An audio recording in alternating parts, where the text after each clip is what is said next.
Hello दोस्तों, मैं Adarsh Kumar ideal classes में आपका स्वागत करता हूं। आप कैसे हो? शानदार हो, जानदार हो। सबसे पहले सबको गुड मॉर्निंग है। और आज हम लोग क्लास 12th की बात करेंगे, जिसमें खूबसूरत और शानदार सब्जेक्ट है फिजिक्स, जिसमें पहले चैप्टर की कंप्लीट करेंगे। इसमें पार्ट 1, पार्ट 2, पार्ट 3 करके, ऐसे करके। और यह जो टॉपिक होगा वो सिर्फ एग्ज़ाम पॉइंट ऑफ व्यू से होगा, जो 2022 में आने वाले हैं संभावित प्रश्न और उनके व्यंजक जो पूछते हैं, जो 2 मार्क्स में होते हैं या 5 मार्क्स में होते हैं, या और भी न्यूमेरिकल टाइप का होता है, वो सारे क्वेश्चन को हम लोग कवर करेंगे पार्ट बाय पार्ट और चैप्टर बाय चैप्टर कवर करेंगे। जिसमें हम लोग सबसे पहले स्थिर वैद्युति, जिसमें इलेक्ट्रोस्टैटिक्स के अंतर्गत आते हैं, और इसमें पहले मुख्य पॉइंट हम लोग पढ़ेंगे।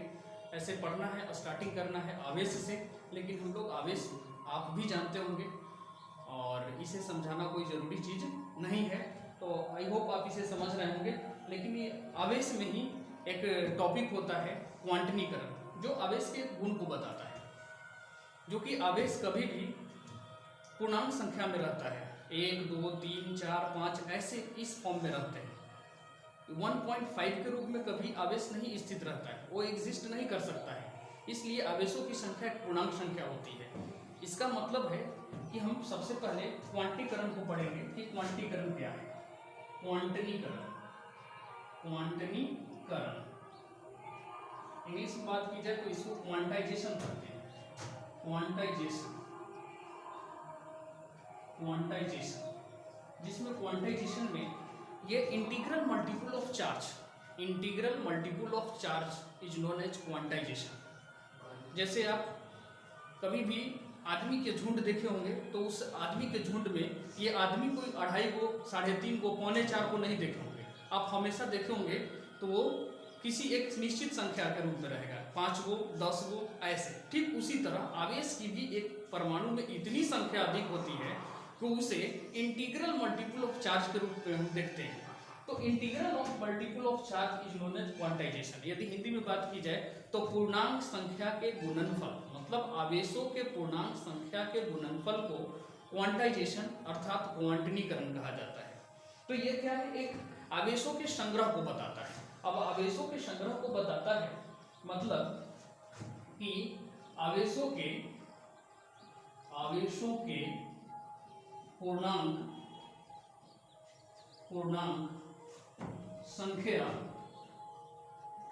संख्या के गुणनफल क्वांटनीकरण कहलाता है। क्वांटनीकरण कहलाता है। इसको हम Q से डिनोट करते हैं। Q द्वारा सूचित किया जाता है। Q द्वारा सूचित किया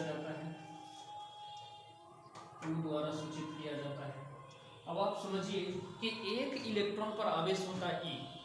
मतलब जैसे एक घोड़ा पर व्यक्ति सवार हो जाता है, यदि घोड़ा को हम छोड़ देते हैं तो व्यक्ति भी उसके साथ साथ जाता है। ठीक उसी तरह आप समझिए कि एक इलेक्ट्रॉन जब ट्रांसफर करता है एक पदार्थ में या चालक में, तो वो भी अपने साथ कुछ आवेश लेकर जाता है, जिसमें आवेश का मान होता है -1.6 × 10 के पावर -19 कूलम। तो आप अपने से सोचिए कि एक इलेक्ट्रॉन पर E आवेश है, E आवेश है, तो N पर कितना हो जाएगा? Ne हो जाएगा। और इसी Ne को, आवेश के यही संग्रह को क्वांटाइजेशन कहा जाता है। इसलिए Q बराबर आप Ne, इसको याद रखें।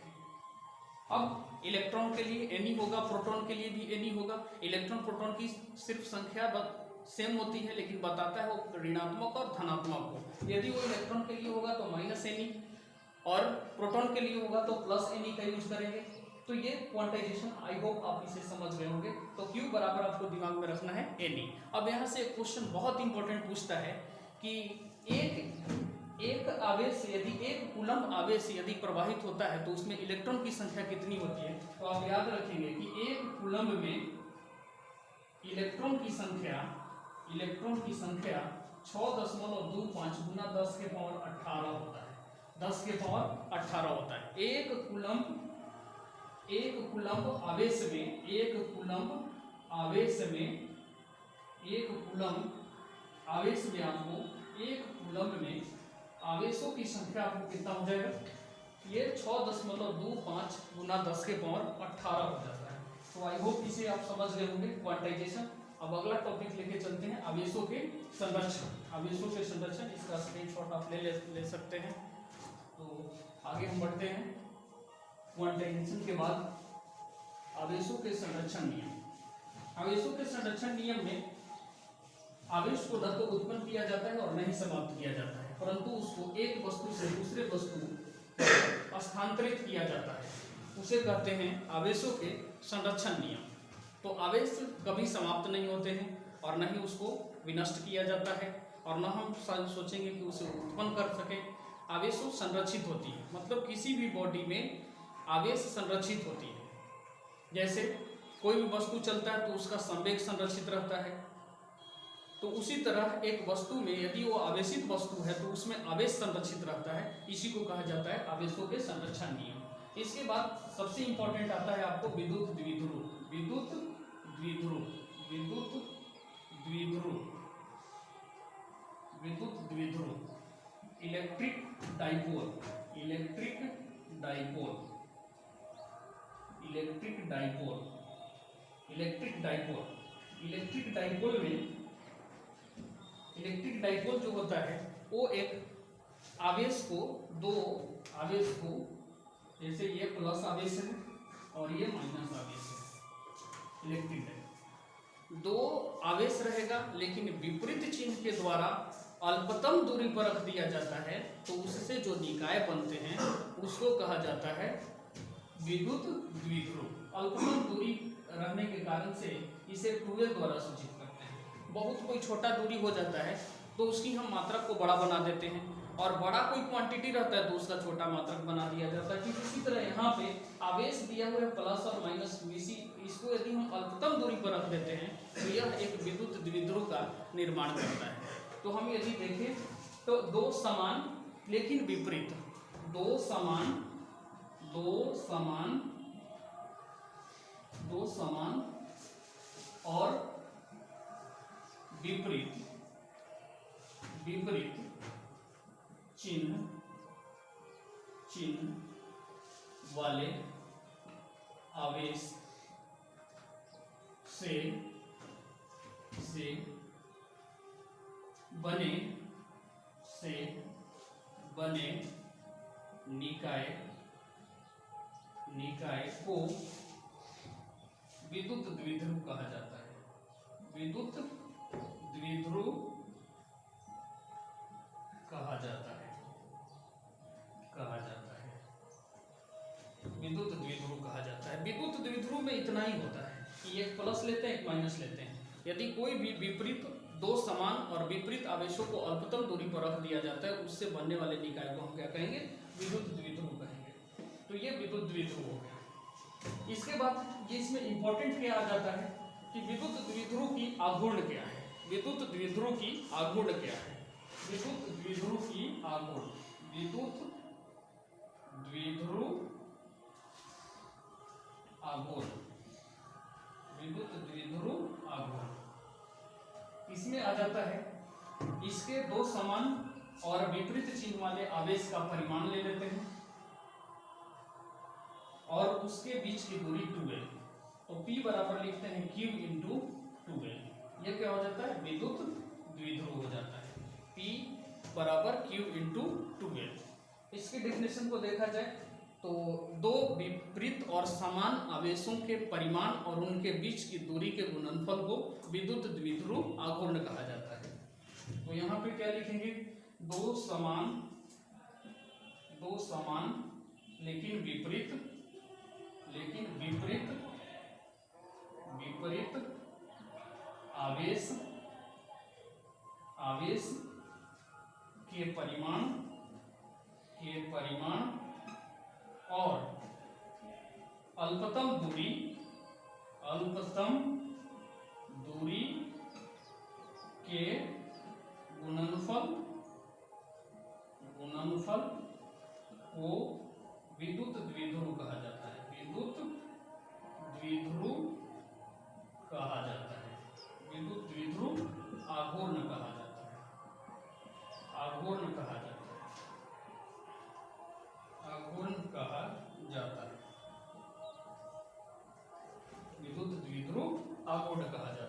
दो समान और विपरीत आवेशों के परिमाण और अल्पतम दूरी के गुणनफल को विद्युत द्विध्रुव आघूर्ण कहा जाता है। आपको ध्यान रखना है P equal to Q into 2L, ये ध्यान रखना है। अब इसमें कुछ गुण होता है कि इसकी जो दिशा होती है हमेशा ऋणात्मक से धनात्मक की, इसका क्या होता है ऋणात्मक से धनात्मक की ओर। दिशा क्या होगा ऋणात्मक से धनात्मक की ओर। इसकी बात दिशा की जाए तो माइनस से प्लस की ओर जाता है, ये पहला गुण हो गया। द्विध्रुव के विद्युत द्विध्रुव आघूर्ण की पहली विशेषता है कि ये माइनस से प्लस की ओर जाता है। दूसरा इसका आपको याद रखना है मात्रक, तो मात्रक याद रखेंगे आप, तो मात्रक में आप देख रहे हैं कि यहाँ पे आवेश है, आवेश के लिए क्या होता है कूलम, और दूरी के लिए क्या होता है मीटर, तो कूलम मीटर हो गया। आपका मात्रक क्या होगा कूलम मीटर। इसके बाद बीमा, बीमा की बात की जाए तो बीमा कूलम के लिए होता है 80, Q बराबर होता है 80, तो इसका लिखते हैं 80, और L है तो ये हो जाएगा L, तो ATL आप बीमा भी इसको याद रखेंगे, हमेशा याद रखेंगे। ये आपका एक सदिश राशि हो जाता है, क्योंकि दिशा हो गया परिमाण हो गया, तो ये सदिश राशि हो गया। तो विद्युत द्विध्रुव आघूर्ण एक सदिश राशि है जिसकी मात्रक कूलम मीटर, बीमा ATL, दिशा माइनस से प्लस की ओर मतलब ऋणात्मक से धनात्मक की ओर, और परिभाषा की बात की जाए तो दो समान आवेश लेकिन विपरीत आवेश के परिमाण और उनके अल्पतम दूरी के गुणनफल को विद्युत द्विध्रुव की आघूर्ण कहा जाता है। और ये जो चीज होता है विद्युत द्विध्रुव जो होता है वो एक सिर्फ आवेश के गुण होता है, जो कि वो बताता है कि यदि हम विपरीत और समान आवेशों को अल्पतम दूरी पर रख देते हैं तो उससे जो निकाय फॉर्म करता है उसको कहा जाता है विद्युत द्विध्रुव से। जैसे में आपको H2O हो गया, HCl हो गया, HBr हो गया, ये सब विद्युत द्विध्रुव के अंतर्गत आते हैं, लेकिन विद्युत द्विध्रुव आघूर्ण इसके परिमाण को बताता है। इसको P से सूचित करते हैं तो Q इंटू 2L हो जाता है। आई होप इसे आप समझ गए होंगे, विद्युत द्विध्रुव और विद्युत द्विध्रुव आघूर्ण। अगला हम बताते हैं विद्युत क्षेत्र की तीव्रता, कि विद्युत क्षेत्र की तीव्रता किसको कहा जाता है। विद्युत क्षेत्र की तीव्रता, विद्युत क्षेत्र की तीव्रता में हम लोग सबसे पहले विद्युत क्षेत्र की चर्चा करेंगे कि विद्युत क्षेत्र कहते किसको हैं, विद्युत क्षेत्र कहते किसको हैं, ये चर्चा करेंगे। तो विद्युत क्षेत्र एक काल्पनिक क्षेत्र होता है जहां पर विद्युत बल का मान अनुभव किया जाता है। हर चीज का एक क्षेत्र होता है और उसके जरिए अपना एक कार्य करता है, हर चीज का क्षेत्र होता है। एक समाज का भी एक नियत क्षेत्र है, चुंबक का भी एक नियत क्षेत्र है, ठीक उसी तरह विद्युत का भी एक क्षेत्र है जहाँ पे विद्युतीय बल का मान अनुभव किया जाता है। तो हमको यहाँ पे पढ़ना है विद्युत क्षेत्र की तीव्रता। विद्युत क्षेत्र की तीव्रता को हम I से डिनोट करते हैं और I बराबर होता है F/Q, F/Q होता है, F/Q मतलब कि प्रति इकाई कूलम आवेश पर लगने वाले बल को विद्युत क्षेत्र की तीव्रता कहते हैं। विद्युत क्षेत्र की तीव्रता, विद्युत क्षेत्र की तीव्रता, विद्युत क्षेत्र की तीव्रता कहते हैं। विद्युत क्षेत्र की तीव्रता प्रति इकाई आवेश पर, लेकिन ये प्रति इकाई आवेश जो है वो एक परीक्षण आवेश है, ये एक परीक्षण आवेश होता है। इस आवेश का कोई मतलब नहीं होता है, इस आवेश को इसलिए लिया जाता है कि सिर्फ विद्युत क्षेत्र का मान निकल सके। ये परीक्षण आवेश है, जो ये Q होता है वो परीक्षण आवेश होता है, टेस्ट चार्ज बोलते हैं इसको, कि परीक्षण आवेश है, टेस्ट चार्ज बोलते हैं इसको, टेस्ट चार्ज, टेस्ट चार्ज। यदि आप कूलम के नियम से पढ़े होंगे तो 1/4πε0 Q बटा में R²। यदि इसको हम वैल्यू पुट करेंगे तो यहाँ से क्या मिलेगा 1/4πε0 और ये हो जाएगा Q1 Q बटा में R² इंटू Q, Q से Q कट जाएगा तो y बराबर 1/4πε0 Q बटा में R²।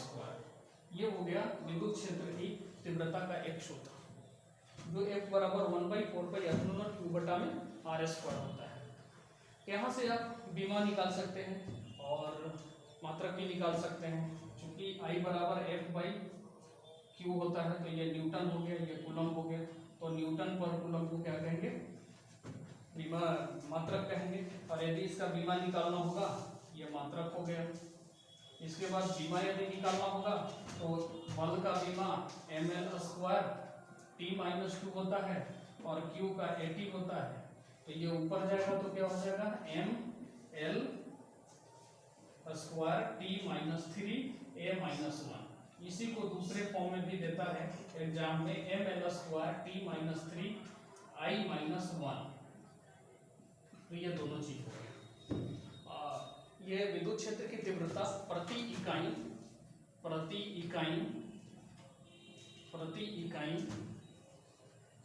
आवेश पर लगने वाला बल विद्युत क्षेत्र की तीव्रता कहलाती है। इसको I द्वारा सूचित किया जाता है। यह सदिश राशि होता है क्योंकि इसकी भी दिशा, जिधर बल की दिशा होती है उधर ही विद्युत क्षेत्र की दिशा होती है। बल जिस डायरेक्शन में लगेगा विद्युत क्षेत्र उसी डायरेक्शन में लगेगा। तो आई होप विद्युत क्षेत्र की तीव्रता और इसके पहले विद्युत द्विध्रुव और विद्युत द्विध्रुव अघूर्ण, फिर आवेशों का संरक्षण, इसके बाद हम लोग इसमें क्वांटनीकरण को पढ़ चुके हैं। आई होप इसे आप समझे होंगे। तब तक के लिए गुड बाय। बड़े को सम्मान करें, छोटे को प्यार दें, अपना व्यक्तित्व इस प्रकार बनाएं कि महिलाएं भी सुरक्षित महसूस करें। जय हिंद।